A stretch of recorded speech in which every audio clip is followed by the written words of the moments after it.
Poutine est froid, austère, très distant, plutôt cassant dans le propos, alors que Macron est dans une posture qui a à peine évolué.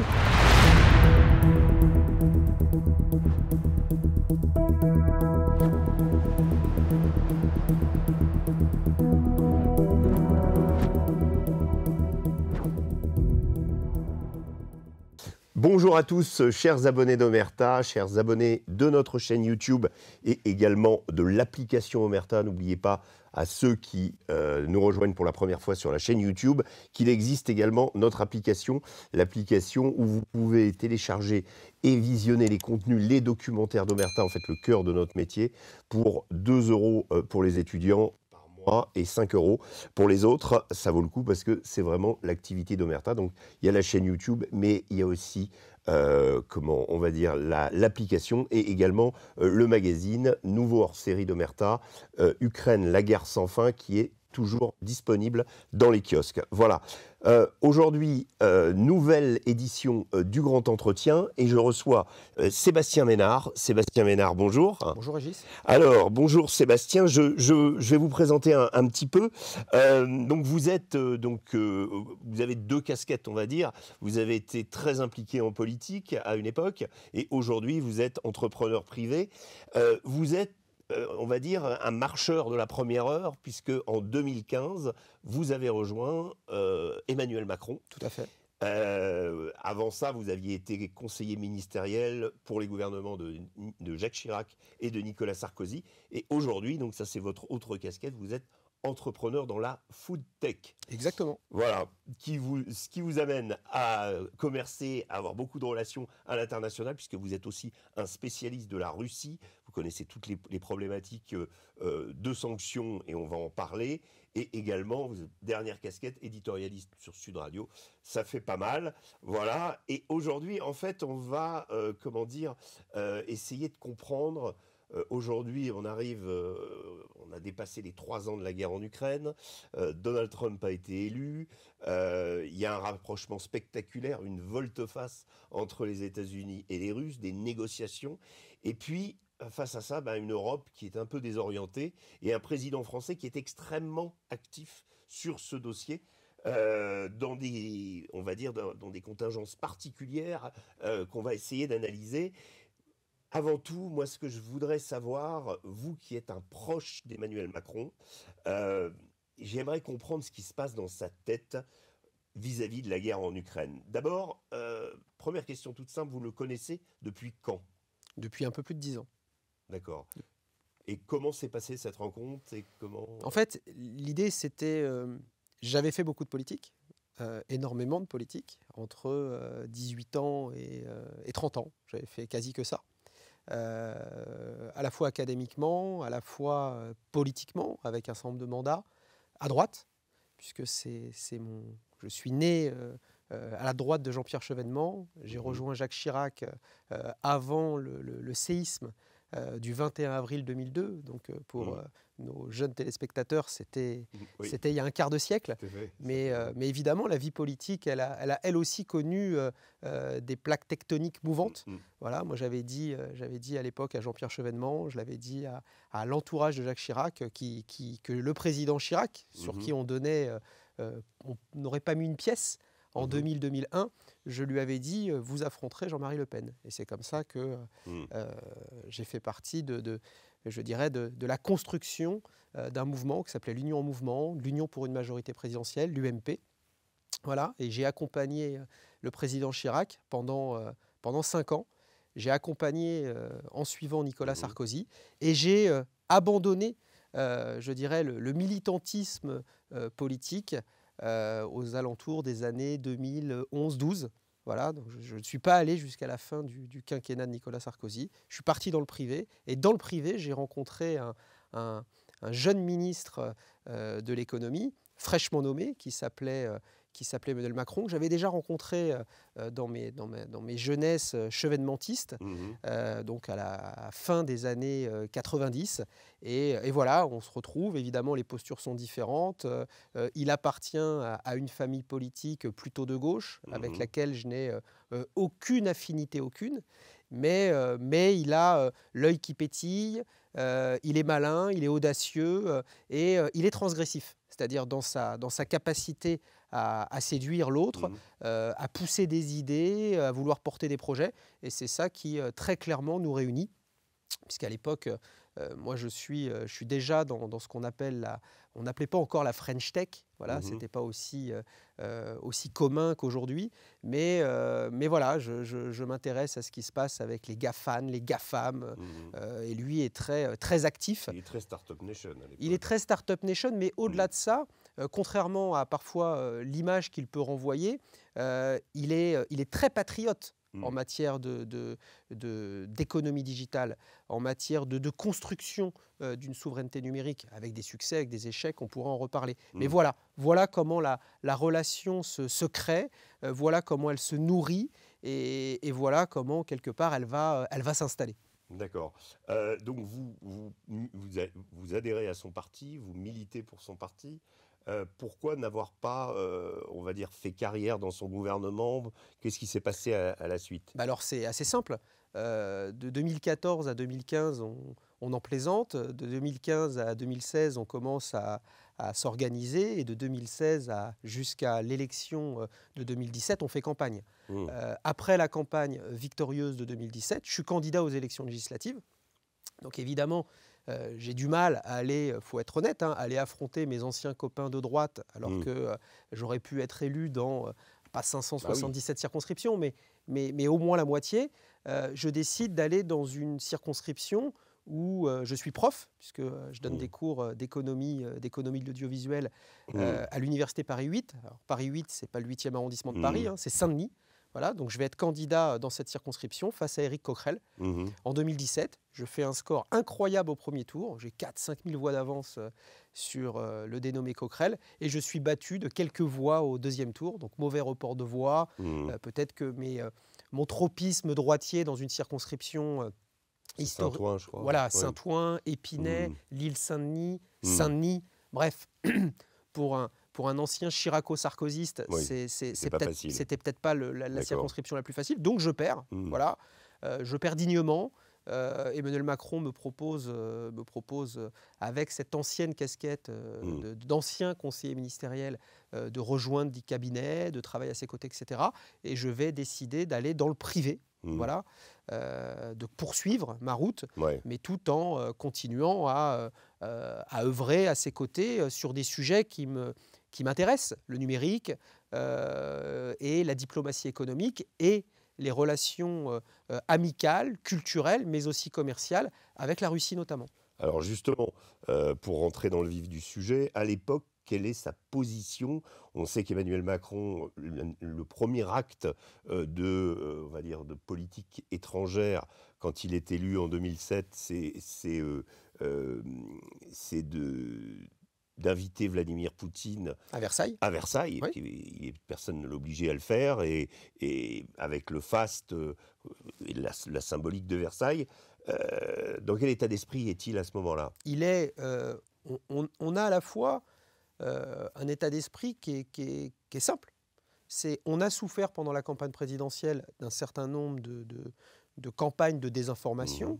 pour pas dire plus, un peu de manipulation, d'instrumentalisation, etc. On a la certitude, preuve à l'appui, des influences étrangères nous ont un peu tamponnés, un peu abîmés, un peu diffamés. Ça, c'est une réalité. Mhm. Voilà, bien qu'étant amis avec la Russie, avec des tas de copains russes, évidemment, ça ne nous a pas échappé qu'il y a eu une volonté Emmanuel d'ingérence. Macron a été ciblé. Mais bien sûr, évidemment qu'il a été ciblé incontestablement. Alors lui, Mm. peut-être d'autres, etc. Mais en tout cas, on ne nous a pas facilité la tâche, notamment sur les réseaux sociaux. Mm. Voilà, ça c'est une chose. Après, il n'en demeure pas moins que ça, c'est le temps de la campagne. Après, il y a les grands sujets, les grands enjeux, les grands rendez-vous.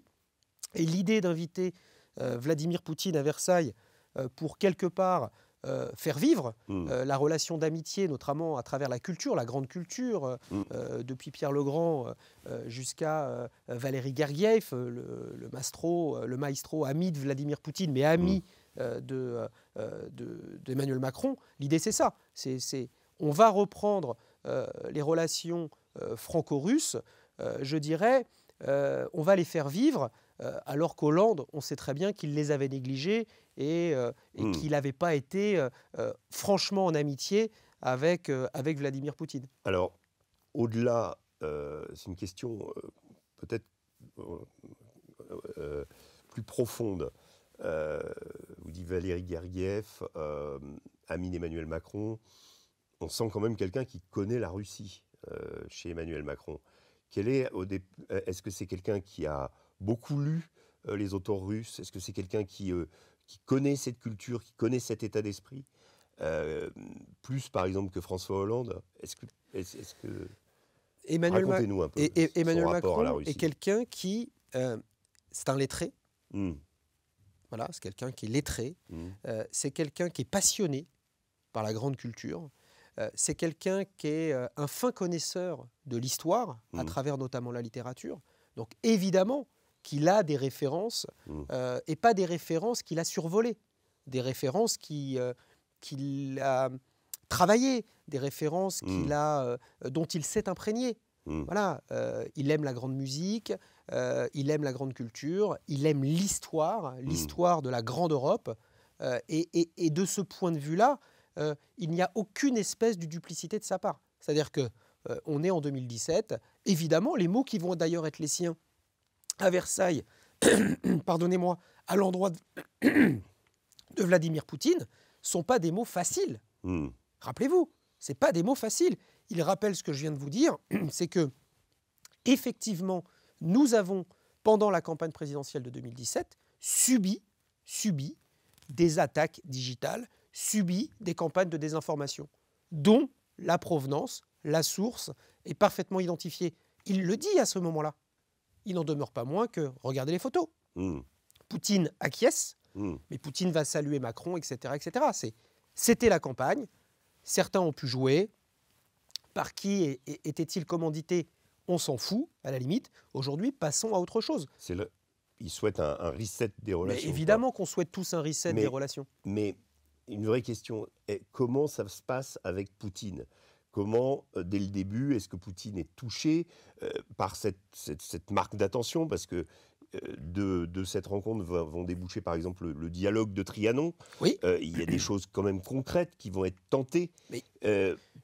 on a l'impression que c'est mis sur les fonds baptismaux et puis qu'après, finalement, ça ne se poursuit pas. Attention, c'est pas la France qui va faillir. C'est le climat diplomatique qui va se durcir. Voilà. Et le climat diplomatique, il ne tombe pas uniquement sur l'Hexagone. C'est aussi évidemment ce qui va se passer en Europe centrale. Voilà. Il y a effectivement cette visite culturelle à Versailles. Il y a le Trianon. Vous avez le voyage d'État au sein du Forum économique de Saint-Pétersbourg en 2018, où je suis avec le président de la République française. On est accueillis en grande pompe. Et les relations sont au beau fixe. Voilà. Vous avez Patrick Pouyanné, vous avez un certain nombre de patrons. On n'est pas... Personne n'est dupe de la...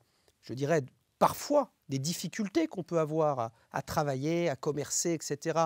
avec la Russie. Mais tout le monde a envie d'asseoir le positionnement de la France en Russie. Je rappelle qu'à cette époque-là, la France est le premier employeur étranger en Russie. Et de très loin. Il faut savoir d'où on vient. Donc le président français, quelles que soient ses convictions profondes, qui, je le dis, ne sont pas hostiles du tout à la Russie. Du tout. Il est aussi, quelque part, le garant des intérêts économiques de la France, de toutes ces entreprises françaises qui représentent le premier employeur étranger en Russie. C'est quand même pas neutre. Très bien. Quand la guerre en Ukraine se déclenche en février 2022, personne ne l'a prévu, sauf peut-être les services de renseignement américains qui ont dit attention, les Russes vont attaquer. Même Zelensky à l'époque n'y croit pas. Est-ce que vous vous souvenez de la réaction d'Emmanuel Macron à ce moment-là?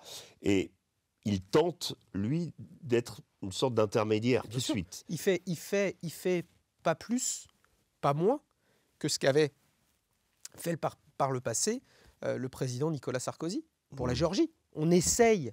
La France n'est pas un petit acteur sur l'échiquier diplomatique européen et mondial. Nous avons toujours été des vecteurs de paix, de pourparlers. Voilà, pour essayer de tenter de trouver un équilibre. Évidemment, il fait le job qui doit être celui du président français. Donc, les Américains étaient peut-être plus alertes, plus au courant, etc. Je pense que je ne suis pas dans le secret des dieux, en tout cas au Quai d'Orsay, mais la France était quand même au courant de la préparation de l'engagement militaire russe sur le front ukrainien, incontestablement. Et c'est la raison pour laquelle Emmanuel Macron va tout faire, tout tenter pour dissuader Vladimir Poutine d'intervenir en vain. Alors, on sait qu'il a fait il a tenté, on se souvient aussi de ce voyage à Moscou où il est accueilli par Poutine au bout d'une table. Ouais. Je vous avoue, Régis, que ce qui m'a un peu étonné, c'est que là, je me suis dit que ça a un peu changé. Parce que lors des précédents voyages, j'ai pu en partager quelques-uns, c'était pas tout à fait la même convivialité. Vous voyez, c'est-à-dire le protocole était complètement différent. Enfin, moi, je me suis retrouvé dans des coursives, le président Macron, son conseil diplomatique, le ministre des Affaires étrangères de l'époque, l'ensemble, Vladimir Poutine, etc. Et tout le monde était... Et vous voyez cet espace. Oui. Bon, ben voilà, il y avait 15 personnes et ça discutait et ça s'attrapait. C'était complètement différent. Complètement différent. Et entre les dernières visites normales, entre guillemets, d'Emmanuel Macron et ce moment-là, oui, il s'est passé quelque chose. Quoi, je ne sais pas, mais il s'est nécessairement passé quelque chose.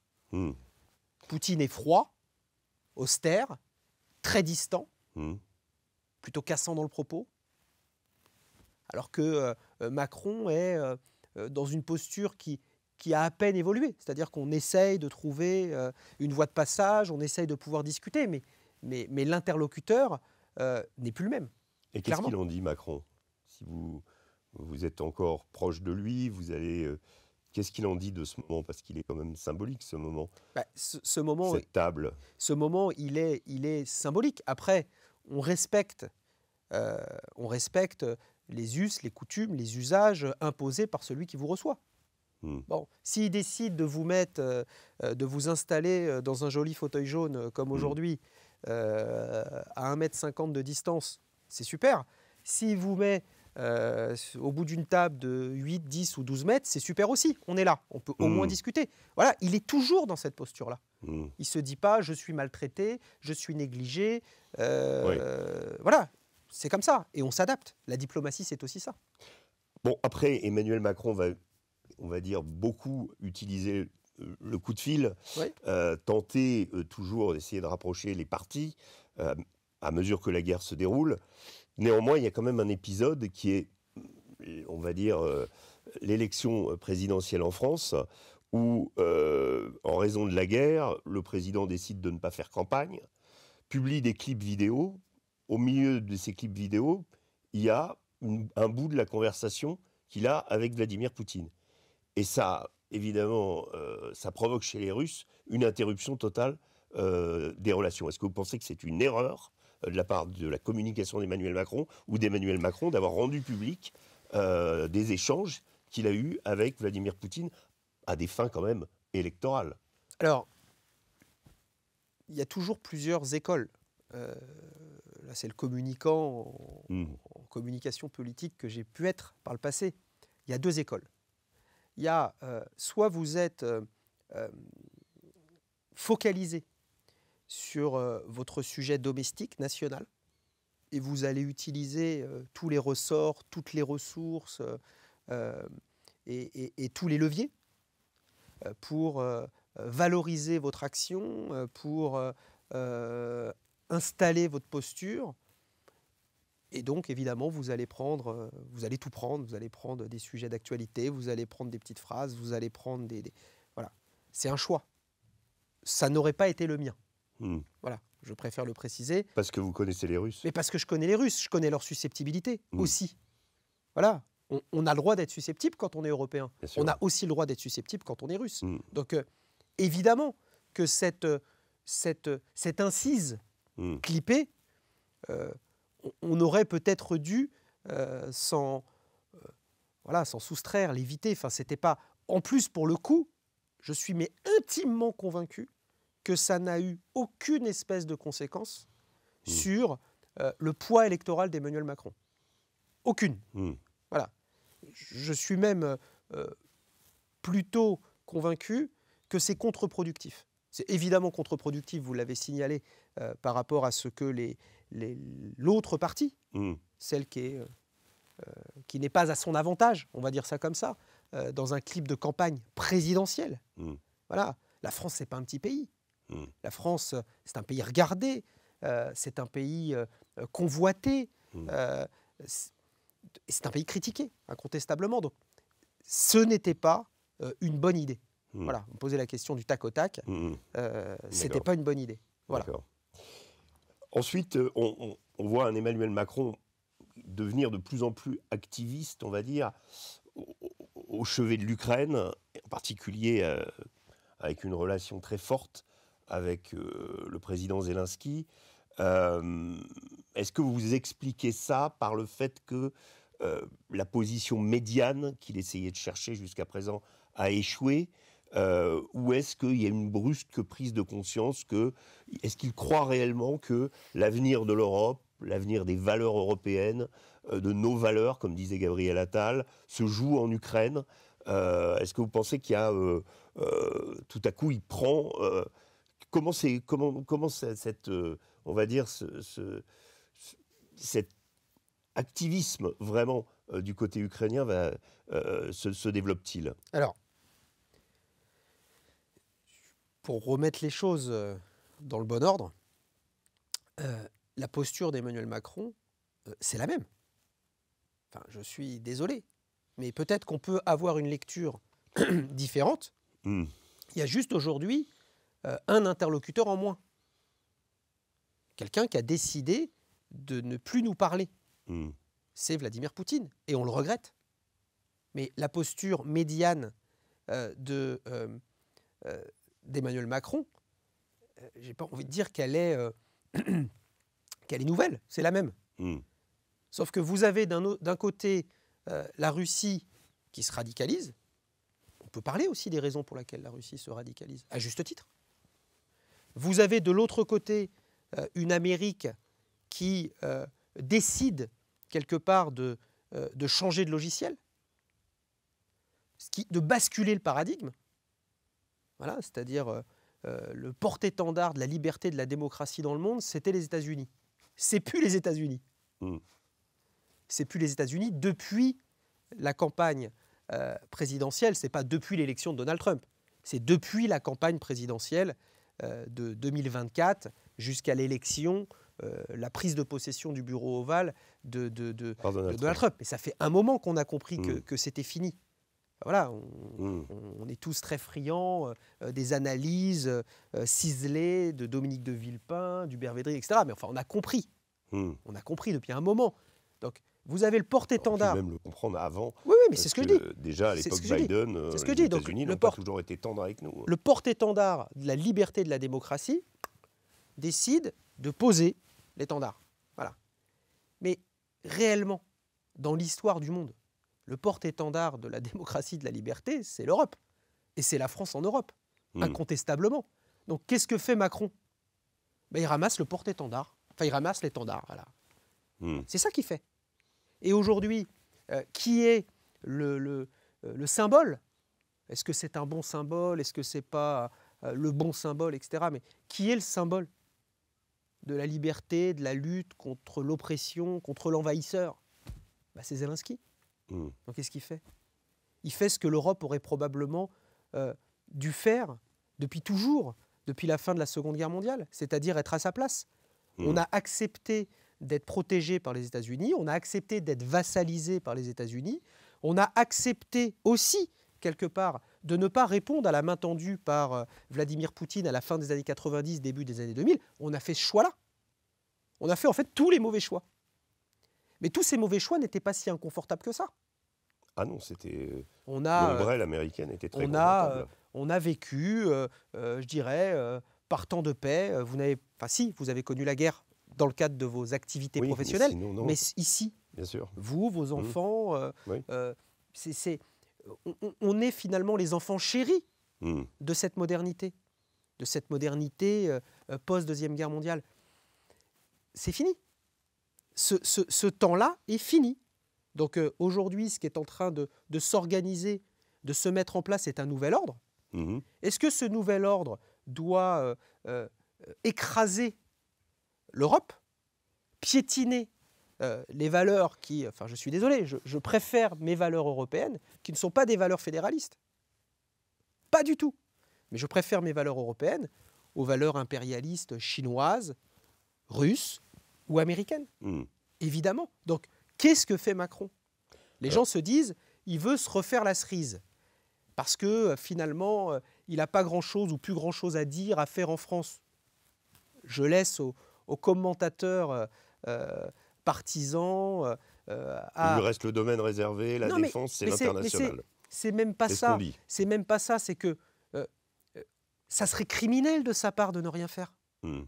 Enfin, c'est quoi l'Europe? Vous avez 27 pays. Vous avez 27 pays qui, parmi les 27, est capable aujourd'hui de dire la paix aux frontières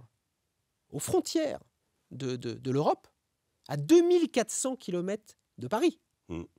OK? À moins de 3 heures d'avion. Ça doit se faire sans l'Europe.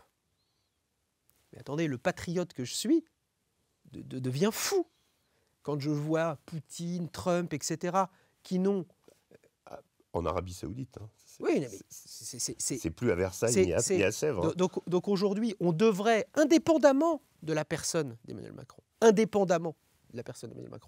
on devrait se réjouir que l'Europe ait quelque chose à dire et quelque chose à faire. Alors oui, mais l'Europe, quelque chose à dire.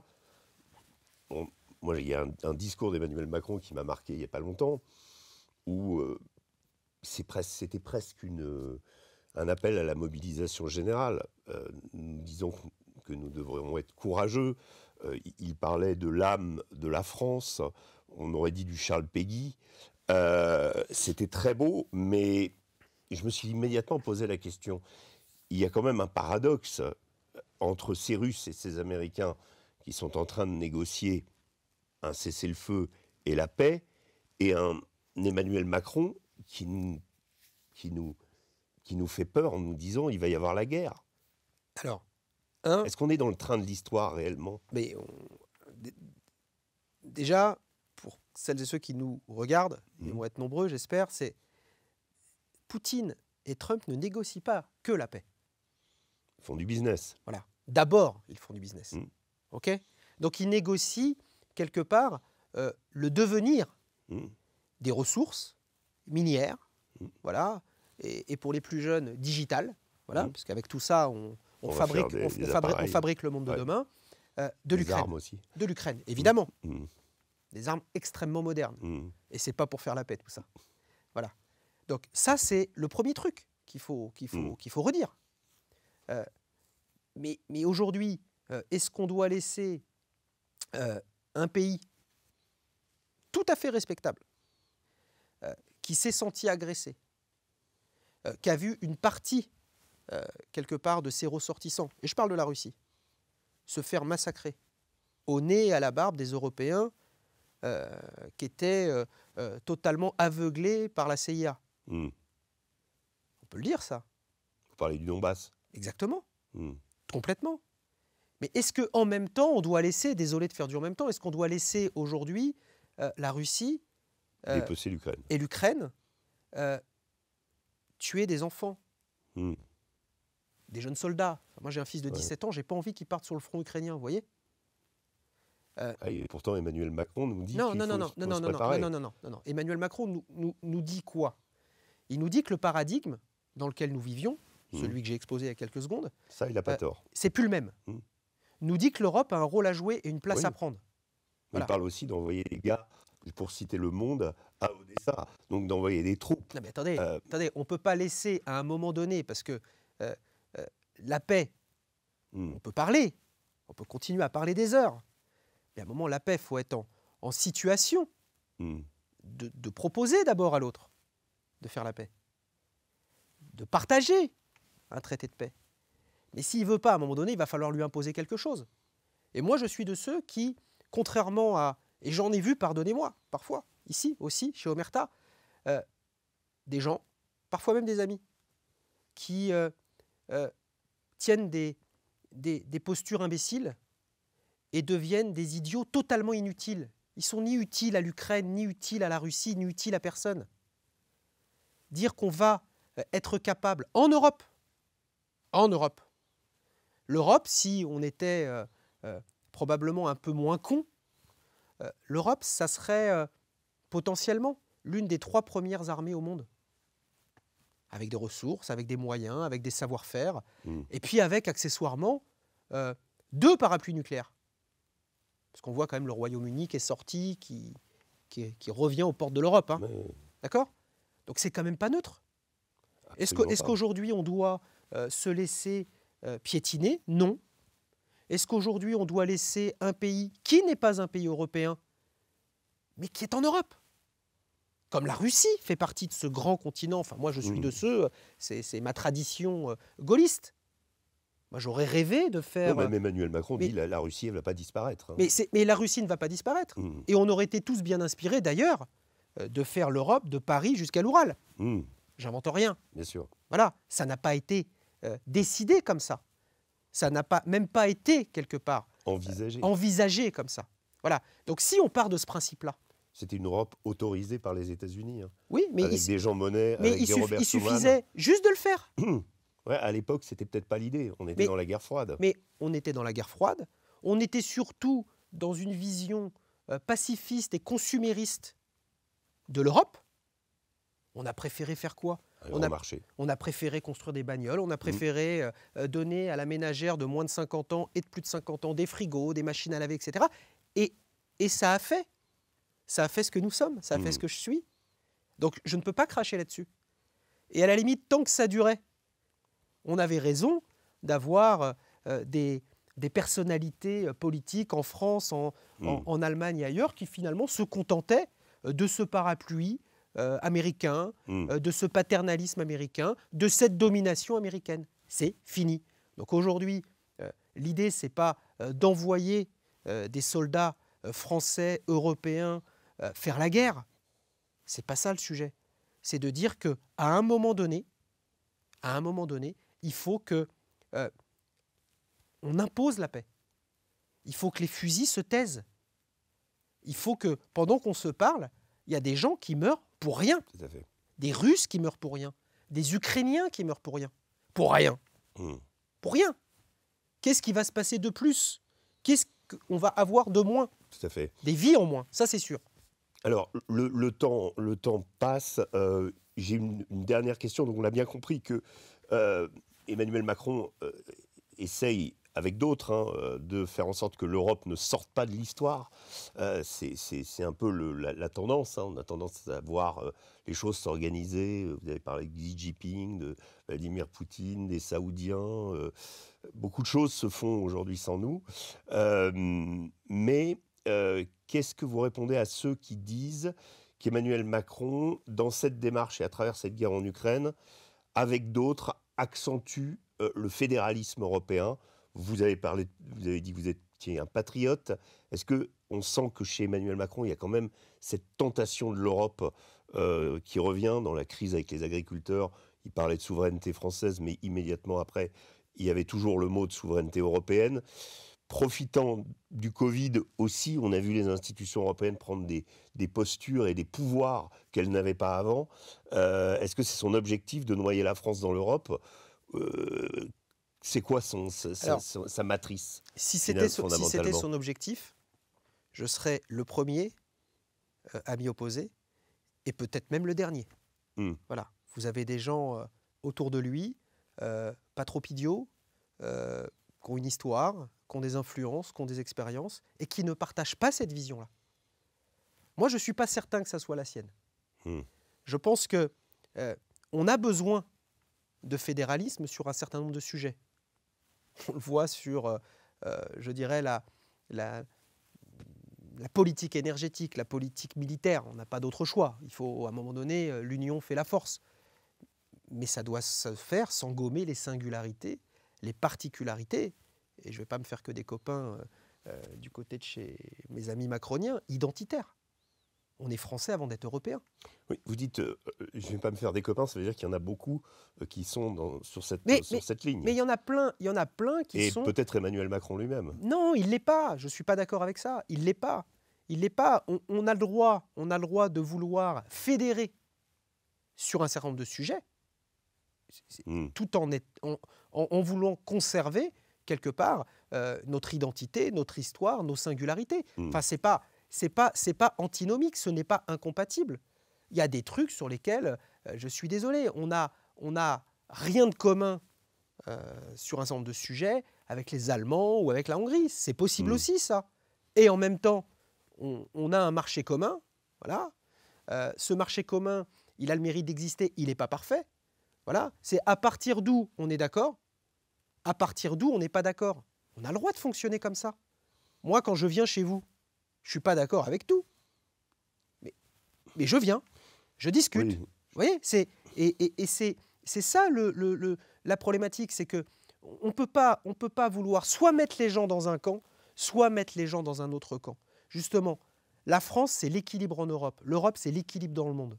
Ça, c'est une réalité. On n'en a pas fait grand-chose, on ne l'a pas suffisamment dit, et on n'a peut-être pas suffisamment bossé pour ce faire. Aujourd'hui, vous êtes sûr que l'Europe, c'est l'équilibre quand notre diplomatie est confiée à une personne qui s'appelle Kaja Kallas, qui est une Estonienne, qui a une vision particulière de la Russie, une histoire particulière. Vous pensez que c'est de l'équilibre? Alors ça, accessoirement, aujourd'hui, non, pas du tout. Mais je vous dis, c'est pas... elle qui nous représente. Mais aujourd'hui, je pense que vous avez aujourd'hui des figures de style qui, en Europe, ne représentent, en tout cas pour moi, pas ou mal ce que devrait être l'Europe. Voilà. Encore une fois, vous avez des points de vue au sein des différentes familles politiques en France, différents, diamétralement différents, au sein des familles politiques elles-mêmes, des gens qui voient les choses de manière différente. La seule chose que je peux constater, c'est qu'en tout cas, le contexte diplomatique dans lequel nous vivons aujourd'hui nous oblige quand même à faire preuve de bon sens, nous oblige quelque part à nous retrouver sur un certain nombre de trucs. Je suis désolé, moi, cette Europe technocratique, parfois un peu hors sol, et très loin des vrais sujets que moi je peux rencontrer dans mes entreprises, avec mes salariés, ou même au sein de ma collectivité, parce que je suis élu local à Biarritz, on est très loin de tout ça. Donc évidemment, il y a des biais. Vous parlez de l'estonienne. Il y a des biais. Il y a des expériences malheureuses. Est-ce que ces biais, ces expériences malheureuses doivent s'imposer à tous? Je vous réponds du tac au tac, non. L'équilibre aujourd'hui, il est nécessaire, mais pour aujourd'hui, l'équilibre, il est instable. Voilà. Mais aujourd'hui, on a besoin évidemment de repositionner le narratif. C'est quoi l'Europe? C'est quoi l'Europe? Quelle est l'utilité de l'Europe? L'Europe, ce n'est pas uniquement pour imposer à nos concitoyens, à nos entreprises, françaises, allemandes, espagnoles, italiennes, portugaises, etc., des normes dont on n'a pas besoin. Des emmerdes, de la fiscalité, de l'empêchement. Le reste du monde, c'est tout le contraire. Moi, je travaille avec les États-Unis, je travaille avec des pays russophones qui ne sont pas sous sanctions, je travaille avec des tas de pays européens. Force est de constater que c'est extrêmement compliqué depuis la France, depuis l'Europe, de pouvoir le faire. Pourquoi? Parce que vous avez des tas de gens qui n'ont jamais travaillé dans une entreprise, qui n'ont jamais embauché quelqu'un, qui n'ont jamais créé un emploi, qui n'ont jamais rien foutu de leur vie, qui, quelque part, ordonnent les activités humaines sur notre continent. Bon, je ne suis pas trumpiste pour un sou, mais parfois, on a effectivement besoin de mettre le pied dans la porte et de dire, on siffle la fin de la récréation et on va tenter de faire les choses telles qu'elles devraient être. Alors, Voilà. tout ça, c'est la technostructure. Il y a aussi Mais j'en suis. Mais attendez, là Oui. où je vous mets à l'aise, mon Mm. cher Régis, j'en suis. Mm, Voilà, j'ai été biberonné, formé, diplômé, etc. mm. Mais ce que je dis, c'est pas parce que on a partagé des formations, des convictions, etc., qu'à un moment donné, Oui. on ne peut pas évoluer. Alors, dernière question, et elle est très importante. Quel est votre sentiment et par rapport à Emmanuel Macron, justement, est-ce qu'il ne devrait pas, s'il est sincère, si je vous écoute, intervenir un peu plus dans cette Europe qui se dresse contre la volonté des peuples? Je me souviens du discours de Madame von der Leyen menaçant l'Italie au moment de l'élection de Giorgia Meloni. Ce qui s'est passé en Roumanie n'est pas quand même extrêmement démocratique. C'est peut-être la résultante d'une lutte contre le populisme ou la volonté de maintenir le pilier de l'OTAN qui est la Roumanie. Le séisme politique que nous venons de vivre avec comment on va dire, l'affaire Le Pen en France, on a quand même l'impression qu'il y a un vent mauvais qui souffle en Europe, un vent antidémocratique. Au nom de la démocratie, on supprime les élections. Au nom de la démocratie, on interfère et on dit qui a raison et qui a tort. Est-ce qu'on n'a pas, si Emmanuel Macron, justement, reprend, comme vous le dites, ce flambeau de la liberté laissé par Donald Trump, bah, peut-être ça serait à son honneur d'observer ça, ou en tout cas de s'y opposer. Il y a un truc qu'on rappelle pas assez, et moi je l'entends pas en fait. Je l'entends pas dans ce qui a pu se décider, se faire en Crimée, au Donbass et partout ailleurs dans le monde. La liberté des peuples à disposer d'eux-mêmes. Moi j'ai aucun problème. Moi j'ai pas applaudi la victoire de Meloni en Italie. C'est le peuple italien qui a fait son choix souverain. Comme je n'applaudis pas ce qui se passe en Ukraine, en Hongrie, pardon. Ma femme est hongroise. Il n'en demeure pas moins que, pour celles et ceux qui aiment l'histoire, il ferait bien de comprendre qui est Viktor Orban. Viktor Orban, c'était le Macron de la Hongrie, il y a 20 ans. C'était aussi un opposant communiste. Non, mais il faut juste quand même le savoir. Mm. Il était moderne, il était jeune, il était ouvert, il était machin. Pourquoi a-t-il évolué comme ça? On n'a pas à critiquer. C'est facile. On utilise Orban comme un épouvantail. Absolument, et on veut même lui retirer le droit de vote. Mais tout est... Mais, vous voyez, encore une mesure dirigiste. On peut être macronien et pas être d'accord avec ça. Parce que pour moi, ça sert à rien. Vous n'êtes pas d'accord avec ça? Mais pas du tout. On est dans ce que j'appelle les postures imbéciles. D'accord? Il y a quand même beaucoup. Et qui sont portées par des idiots inutiles. Ce qu'on raconte de la Hongrie en France n'est pas vrai. Ce qu'on raconte de la Hongrie à Bruxelles n'est pas vrai. Voilà. Et c'est pour ça que ça peut détonner que quelqu'un à l'équilibre, entre guillemets, pense comme je le pense et finalement le dise. Mais je pense qu'il faut le dire. Il faut le dire. Aujourd'hui, si vous avez un peuple européen qui décide d'élire un Bolsonaro européen ou un Trump européen, il faudra faire avec. Il faudra peut-être se poser la question, pourquoi on arrive à ce niveau de conséquences électorales? C'est peut-être aussi parce que des tas de gens qui étaient formatés pour exercer le pouvoir, qui ont été préparés, biberonnés, financés par les plus grandes écoles du monde pour le faire. Pourquoi finalement vous avez des gens qui sont des espèces de disrupteurs, parfois dangereux, il faut le reconnaître. Mais à un moment donné, si c'est le choix d'un peuple, si c'est le choix d'un peuple, moi je suis qui pour aller disserter, discuter, apprécier ou non le choix de tel ou tel candidat en Géorgie ou en Roumanie?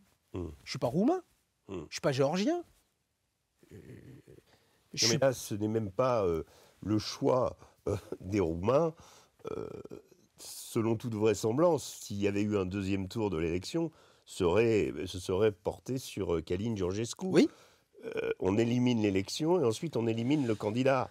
là, on est dans des postures qui ressemblent plus à la Roumanie de Ceausescu qu'à l'Europe de Bruxelles, théoriquement. Oui, mais encore une fois, vous avez ce que vous dénoncez là, ça existe dans d'autres pays.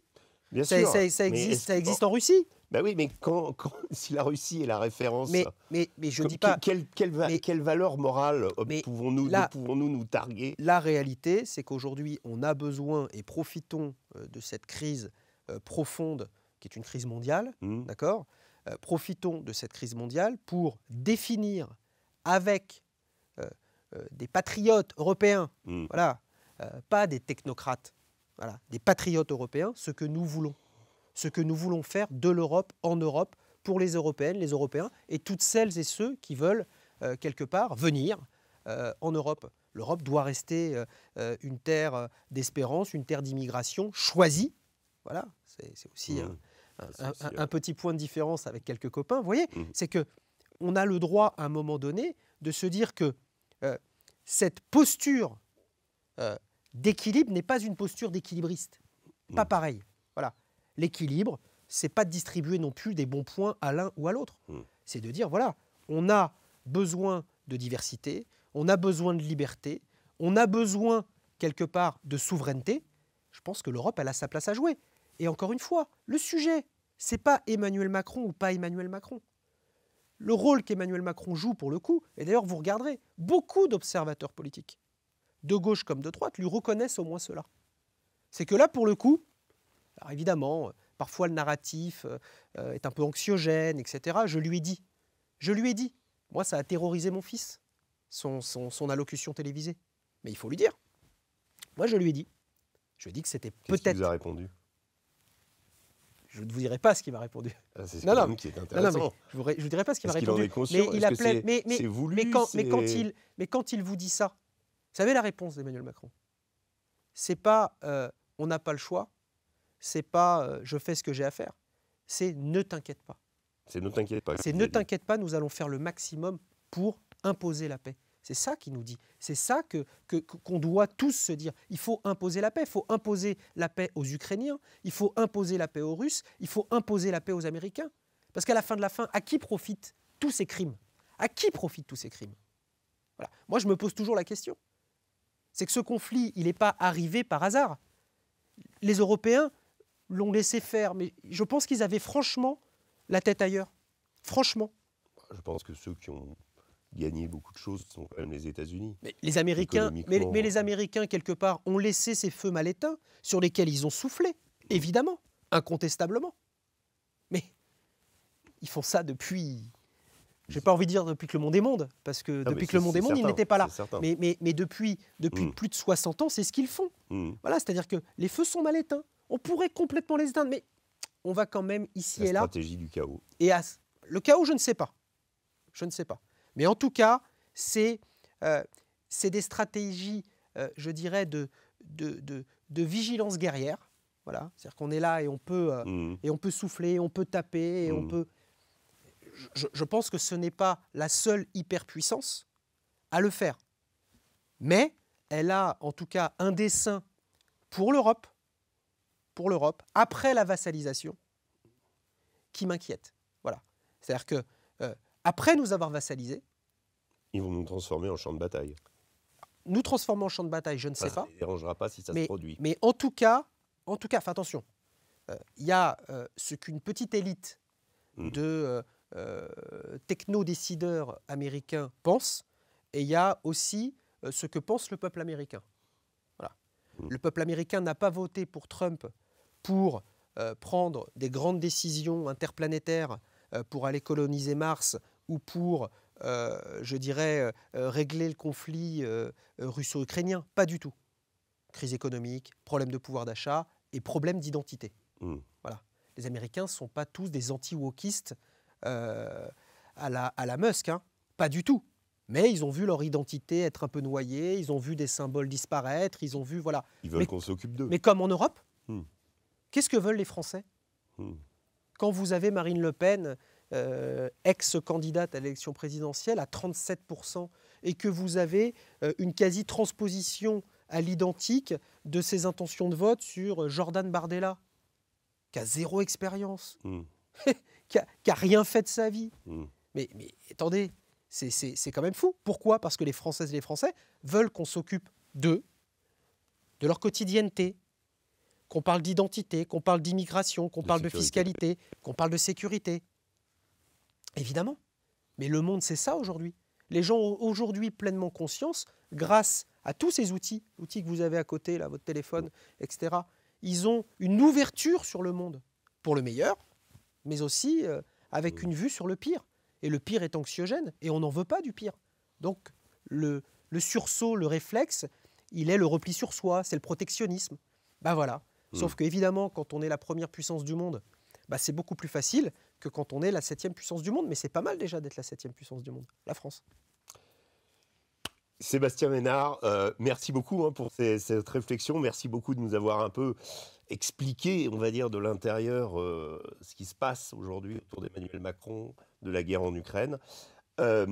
L'émission touche maintenant à sa fin. Je vous remercie d'y avoir assisté et je vous donne rendez-vous la semaine prochaine pour une nouvelle édition du Grand Entretien. D'ici là, je vous souhaite une excellente semaine. À très bientôt.